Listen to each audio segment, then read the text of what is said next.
የህወሓትን አፈሳ ሲቃወሙ የነበሩና በመንበረ ሰላማ በመሰረቱት አባቶች ላይ የህወሓት ታጣቂዎች የግድያ ሙከራ ማድረጋቸው ተገለጸ። በህወሓት የግዳጅ አፈሳ ላይ ጠንካራ ተቃውሞ ሲያሰሙ በነበሩና ከኢትዮጵያ ኦርቶዶክስ ተዋሕዶ ቤተክርስቲያን በመገንጠል በቅርቡ መንበረ ሰላማ የተሰኘውን መዋቅር ባቋቋሙት የሃይማኖት አባቶች ላይ ትላንት ምሽት የህወሓት ታጣቂዎች የግድያ ሙከራ ማድረጋቸውን ተሰምቷል። ከተለያዩ የአካባቢ ምንጮች የወጡ መረጃዎች እንደሚያመለክቱት ጥቃቱ የተፈጸመው አባቶቹ ባሉበት ስፍራ በድንገት በታጠቁ ኃይሎች በተከፈተ ተኩስ መሆኑም ተሰምቷል። እነዚህ የሃይማኖት አባቶች ሰሞኑን በአካባቢው እየተካሄደ ያለውንና ወጣቶችን ለግዳጅ ውትድርና የሚዳርገውን አፈሳ በግልጽ በመቃወም ህዝባዊ ድምጽ በመሆን ላይ ስለነበሩ ነውም ተብሏል።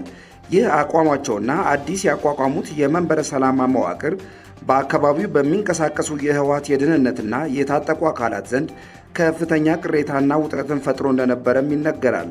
ትላንት ምሽት የተፈጸመውም የግድያ ሙከራም ይህንን የተቃውሞ ድምፅ ለማጥፋትና ለማስፈራራት የታለመ መሆኑን የቅርብ ምንጮች ገልጸዋል።